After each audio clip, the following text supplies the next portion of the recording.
Assalomu alaykum azizlar. Biz so'rov natijalariga ko'ra yangi o'yin, ya'ni Absolute Empire deb nomlangan yangi o'yinni boshladik. Xo'sh, bu o'yinni boshidan, noldan o'rgatmoqchiman. Ya'ni nima? Har bir tochkasi, har bir harakatlari nima qilishni birinchi videoda o'rgataman. Keyingi videolardan esa o'yinni boshlaymiz. Xo'sh, birinchi o'rinda ko'pchilik savol beradigan savollarga javob bersak, agarda bu o'yinni o'ynamoqchi bo'ladigan bo'lsangiz, bu o'yin hech qanday Telegram ilovalar yoki pullik emas. Oddiygina Play Market yoki Galaxy Store ilovasiga kirasiz va o'sha yerdan topishingiz mumkin bo'ladi.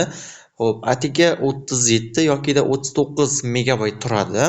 Xo'sh, endi birinchi o'rinda nima qilishimiz kerak bo'ladi? Birinchi o'rinda mana bu yerda kirishingiz mumkin bo'ladiki, bir qancha saytlar, o'zingiz akkauntlaringiz yoki shunga o'xshash holatlarda o'zingizga kerak bo'lgan joyga kirishingiz mumkin bo'ladi. Ya'ni nima? Void view account, ya'ni akkauntga kirish, ya'ni avvaldan mavjud bo'lgan akkauntga kirish yoki chiqish bizga bu joylar kerak emas.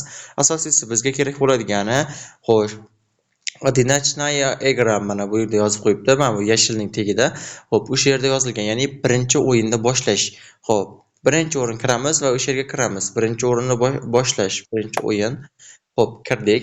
Endi nima qilamiz? Xo'p, mana bu yerda sложная, ya'ni darajasi ko'rsatilgan, likay, oddiy, normalniy yoki sложный. Shunday qilib tanlay olamiz. O'zimizga mos qilamiz va xo'p, biz normalniyni qo'yib qo'yamiz. Normalniy.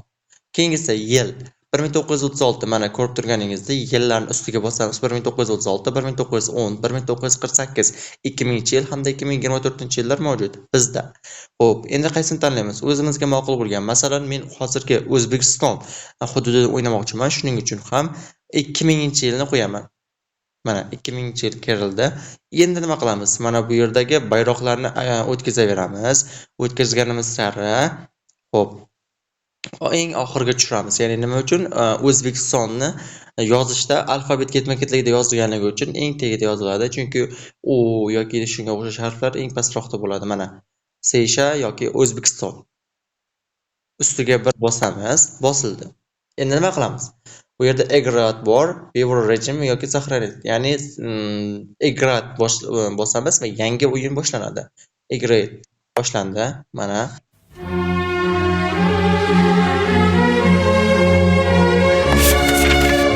to'xtatib turamiz.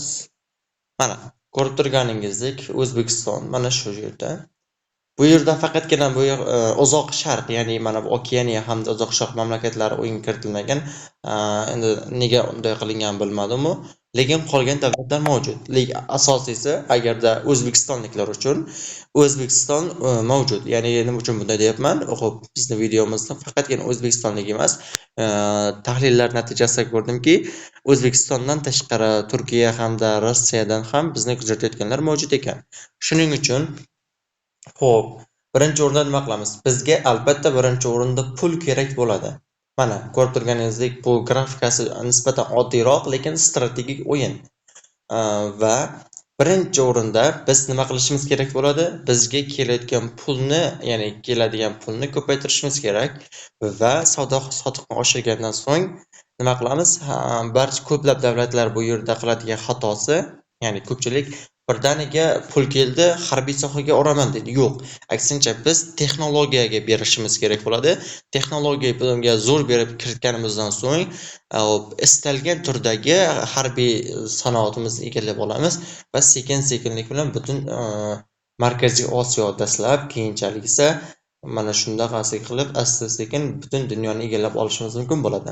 Xo'sh, endi nima qilishimiz kerak? Pulni ko'paytirish uchun mana ustiga o'zimizning provinsiyalarimiz bor. O'sha yerga, masalan, poytaxt bu yerda Samarqandni belgilagan. Endi o'sha vaqtlari ko'proq joylarni iqtisodiy balandroq bo'lsa, 2000-yillarda iqtisodiy jihatdan nisbatan balandroq yokida aholisining ko'proq bo'lishiga qarab, poytaxtni belgilab ketganga o'xshaydi bu o'yin qoidasi bo'yicha.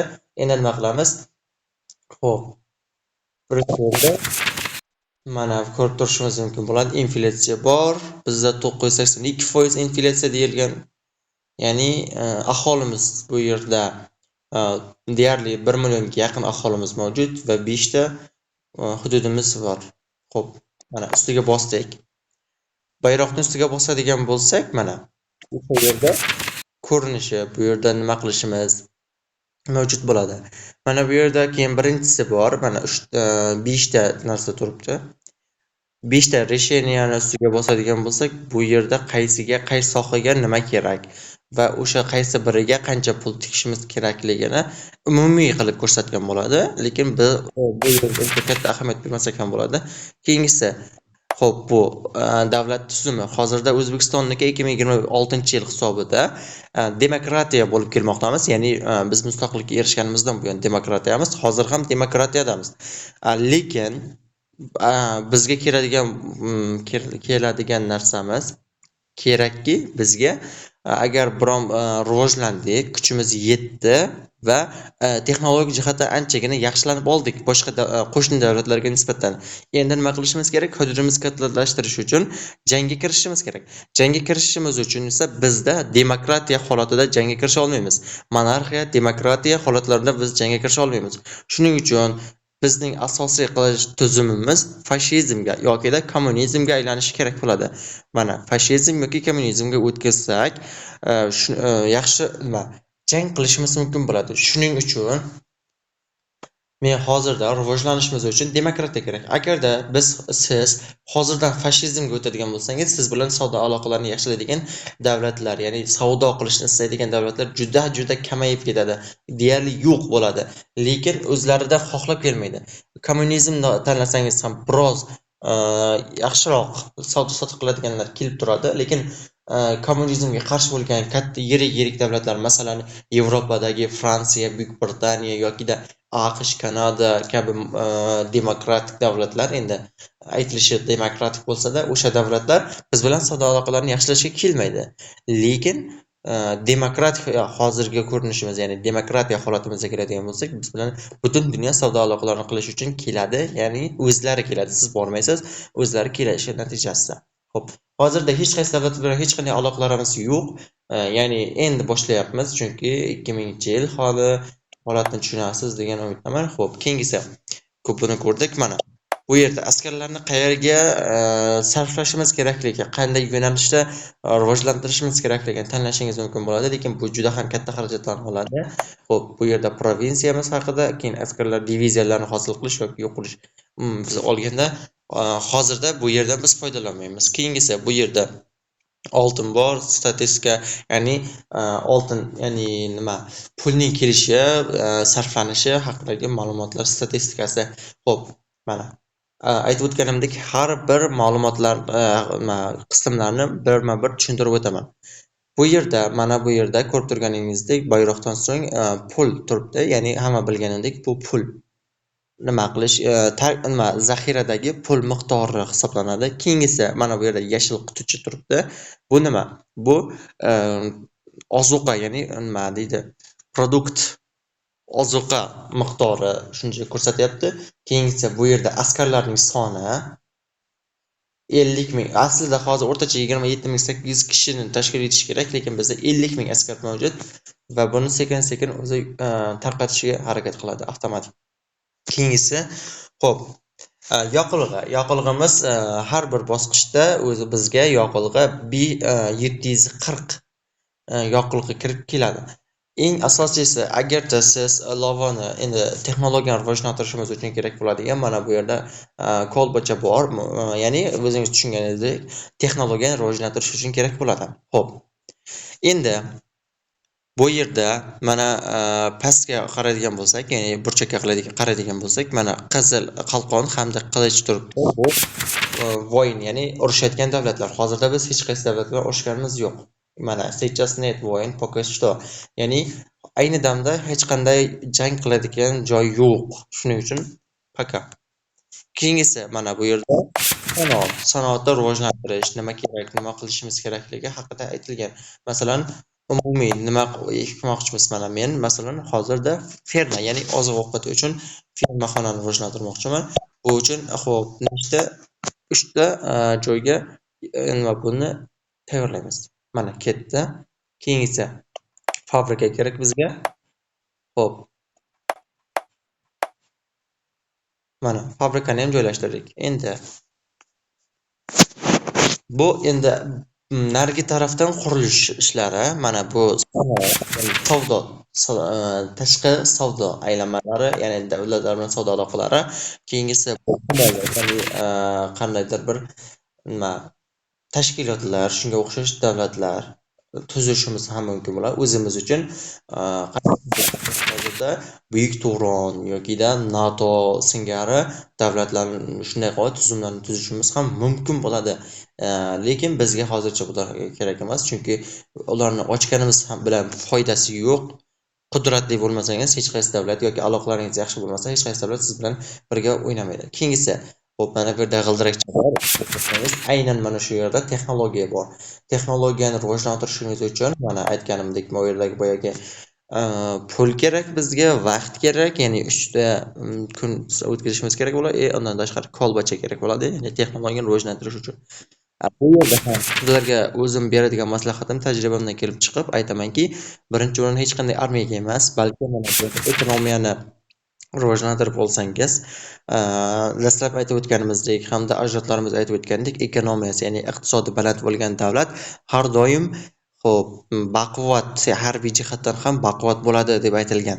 Demak, biz ham birinchi o'rinda iqtisodimizni rivojlantirishimiz kerak va iqtisodiy texnologiyalarni kuchaytirishimiz kerak bo'ladi. Mana bu tomon texnologiya, ya'ni ishlab chiqarishni, shunga o'xshash joylarni, bu esa fabrikalarni rivojlantirish haqida. Bu yerda keyin aytib o'tganimizdek, birinchi o'rinda bu yerda armiya, ya'ni qo'shin, piyodalar desak, qo'shinlar, artilleriya birinchi o'rinda chizmalarni chizib olinadi. Hozirda bizda hammasi 0 holatda turibdi, deyarli 0. Chizmalarni dastlabki chizmalar chizilgan. Keyingisi